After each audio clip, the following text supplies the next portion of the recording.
Selasa pagi, Badan Pelindungan Konsumen Nasional Republik Indonesia menggelar sidak di Pasar Tradisional Grogol, Jakarta Barat. Sejumlah kios dan lapak pedagang di Pasar Grogol satu persatu disambangi oleh petugas BPKN untuk memastikan harga-harga kebutuhan pokok. Dari hasil sidak kali ini benar saja sejumlah kebutuhan pokok terpantau mengalami kenaikan harga. Kenaikan harga yang cukup signifikan terjadi pada daging ayam potong dan telur ayam serta sayur mayur. Menurut keterangan Wakil Kepala Badan Pelindungan Konsumen Nasional, Mufti Mubarok, sidak kali ini dilakukan lantaran adanya kenaikan harga pada komoditas kebutuhan pokok menjelang Hari Raya Idul Adha.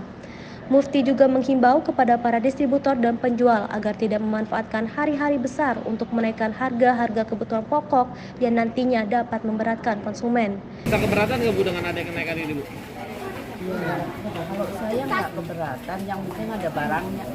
Oh gitu. Kalau masalah Kan semuanya juga kena naik. kalau ayam potong Bu, Ayam potong katanya naik jadi 55. gimana Bu tanggapan Ibu? Tanggapan Ibu seperti apa? Ya namanya lebaran. Oh, gitu. Berarti nggak keberatan Bu dengan kenaikan harganya? Enggak. Tukang ayam kan juga pengen untung. Ya pertama hari jadi BPKN RI ke-22 kita ingin kunjungan ke 22 pasar tradisional di Jakarta kan gitu, dan itu dalam rangka memastikan terkait dengan persiapan Idul Adha yang kurang 1-2 hari lagi kan gitu. Dan kita melihat bahwa di luar ada kenaikan harga-harga, tentu kita ingin tahu faktanya bahwa di lapangan memang ada kenaikan, terutama ayam, tadi telur dan sebagainya, itu yang memang kebutuhan pokok menjelang Idul Adha.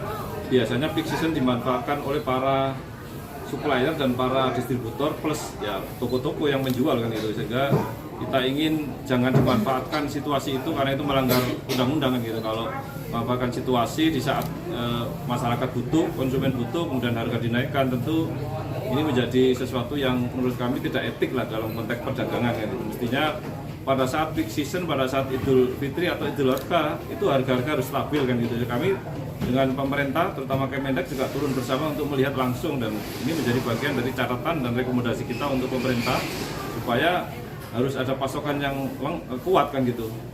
Dan tentu pasar-pasar saya kira nggak ada persoalan karena mereka hanya penjual kan gitu. Konsumen juga ya itu tadi menjadi agak sepi ketika harga naik dan barang berkurang kan gitu. Itu yang menjadi catatan kita.